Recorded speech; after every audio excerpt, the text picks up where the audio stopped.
بسم اللہ الرحمن الرحیم۔ السلام علیکم students, welcome to my YouTube channel educational tips.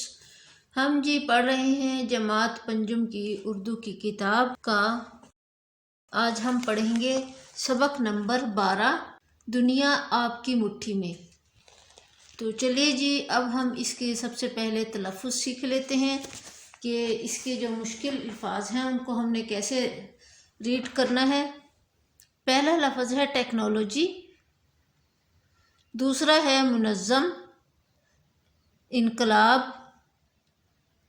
افادیت، دو چند، انٹرنیٹ، پیغام رسانی، انبار، استفادہ۔ اب ہم اس کی ریڈنگ کو سمجھ لیتے ہیں۔ موجودہ دور کو سائنس اور ٹیکنالوجی کا دور کہا جاتا ہے۔ ہماری دنیا اہم ترین ایجادات سے بھری پڑی ہے۔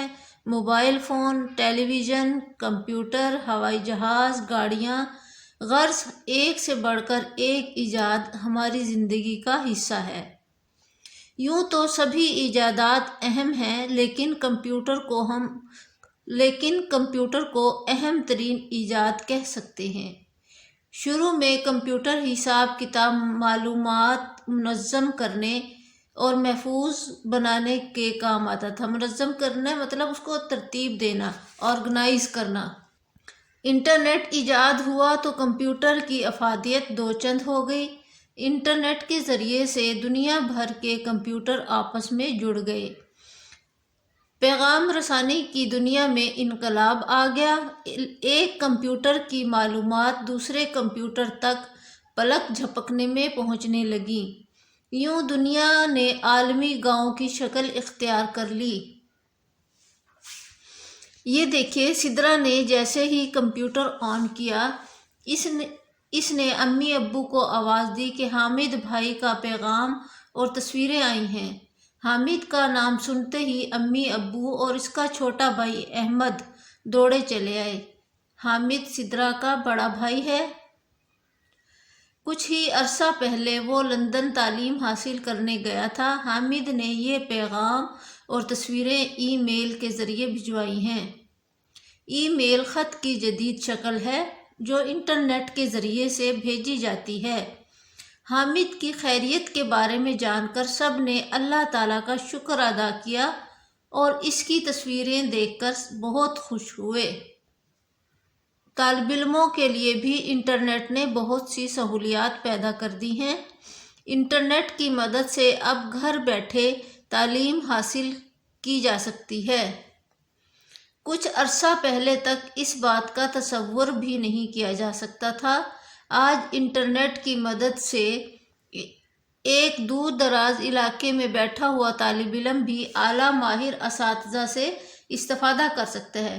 جیسا کہ اب ہم آپ کو اپنے ایجوکیشنل ٹپ چینل کے ذریعے معلومات دے رہے ہیں، تو یہ اب جہاں جہاں انٹرنیٹ موجود ہے وہ ہر اسٹوڈنٹ ان چیزوں سے فائدہ اٹھا سکتا ہے۔ اب پرانے دور کی طرح نہیں رہا کہ گاؤں کے اسٹوڈنٹس کو ٹیوشن کی مدد لینی پڑتی تھی۔ اب تو نیٹ کے ذریعے بچے ہر چیز بہت ایزیلی سمجھ سکتے ہیں۔ پاکستان سمیت دنیا کے کئی ممالک میں اس طرح کی یونیورسٹیاں چل رہی ہیں جو انٹرنیٹ کے ذریعے سے اعلیٰ تعلیم دیتی ہیں۔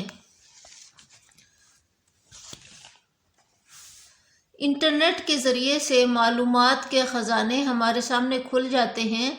دنیا کے کسی بھی موضوع کے متعلق یہ ہمارے سامنے معلومات کا انبار لگا دیتے ہیں۔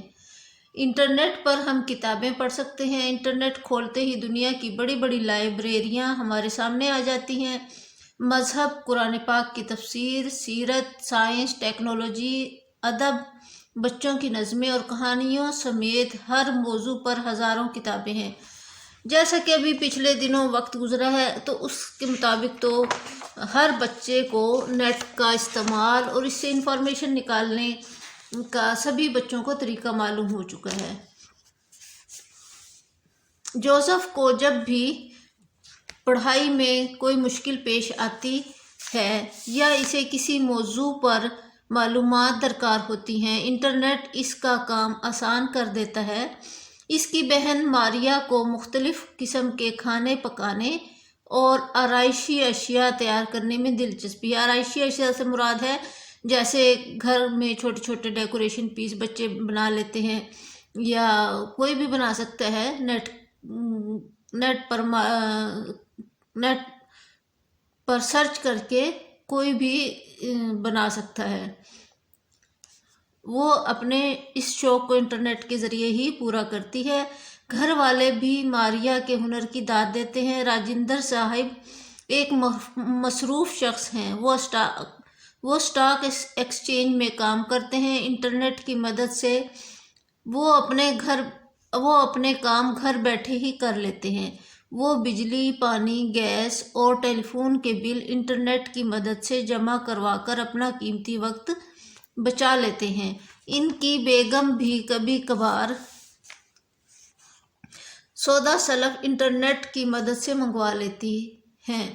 انٹرنیٹ کا استعمال بزرگوں میں بھی عام ہوتا جا رہا ہے۔ اسما کے دادا اور دادی قرآن پاک کی تلاوت انٹرنیٹ کے ذریعے سے سننے کا اہتمام کرتے ہیں۔ مکہ مکرمہ اور مدینہ منورہ سے نشر ہونے والی اذان سننا اور نماز کی ادائیگی براہ راست دیکھنا بھی ممکن ہو گیا ہے۔ دنیا کا شاید ہی کوئی ایسا شعبہ ہو جس کے بارے میں انٹرنیٹ سے رہنمائی نہ ملتی ہو۔ طب کہتے ہیں میڈیکل کو، ڈاکٹری، اور دفاع کے شعبوں میں بھی انٹرنیٹ سے استفادہ کیا جا رہا ہے۔ استفادہ مطلب فائدہ اٹھایا جا رہا ہے۔ ہزاروں میل کی دوری پر مریض اور معالج کہتے ہیں ڈاکٹر کو، ایک دوسرے سے رابطہ کر سکتے ہیں۔ مرض کی تشخیص اور ادویات کے متعلق معلومات کے تبادلے بھی انٹرنیٹ کی مدد سے ممکن ہو گئے ہیں۔ وہ اس طرح سے کہ آپ اپنی کوئی بھی جو بھی آپ ٹیسٹ کرواتے ہیں وہ آپ اپنے کسی بھی ڈاکٹر سے نیٹ کے ذریعے شیئر کر کے اپنے مرض کی تشخیص کروا سکتے ہیں۔ ہمیں بھی چاہیے کہ انٹرنیٹ کے ذریعے سے اپنی صلاحیتوں کو نکھاریں، دنیا میں ہونے والی تحقیق سے فائدہ اٹھائیں، لیکن ساتھ ساتھ اس کے مضر اثرات سے بھی بچیں۔ سارا دن کمپیوٹر یا لیپ ٹاپ پر وقت گزارنے سے جسمانی سرگرمیوں میں حصہ لینے کا موقع نہیں ملتا۔ یوں ہماری صحت خراب ہو سکتی ہے اور ہماری نظر پر بھی برے اثرات پڑ سکتے ہیں۔ اسی طرح انٹرنیٹ کے بے مقصد استعمال سے ہمارا وقت ضائع ہوتا ہے اور تعلیم کا حرج ہوتا ہے، مطلب نقصان ہوتا ہے، حرج۔ اگر ہم انٹرنیٹ کا استعمال متعین کردہ مقاصد کو مد نظر رکھ کر بامقصد کریں تو اس کے مضر اثرات سے بچا جا سکتا ہے۔ یہ تھی جی ہماری ریڈنگ ہماری ہو گئی ہے مکمل۔ اب ہم آپ سے یہ کوشچن شیئر کریں گے جو کہ ہیں ٹھہریں اور بتائیں۔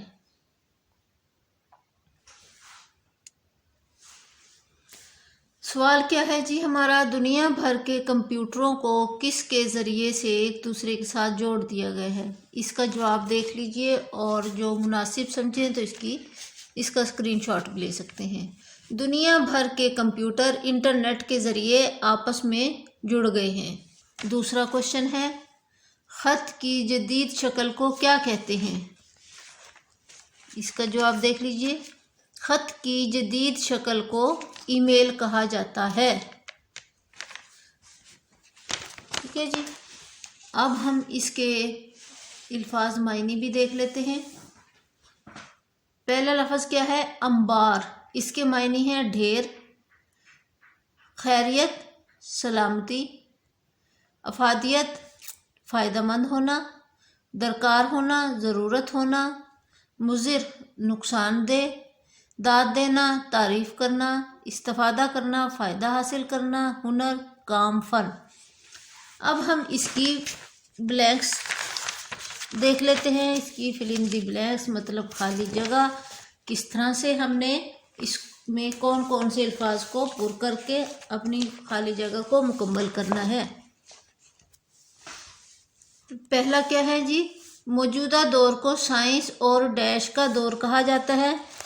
اس کا جواب ہے موجودہ دور کو سائنس اور ٹیکنالوجی کا دور کہا جاتا ہے۔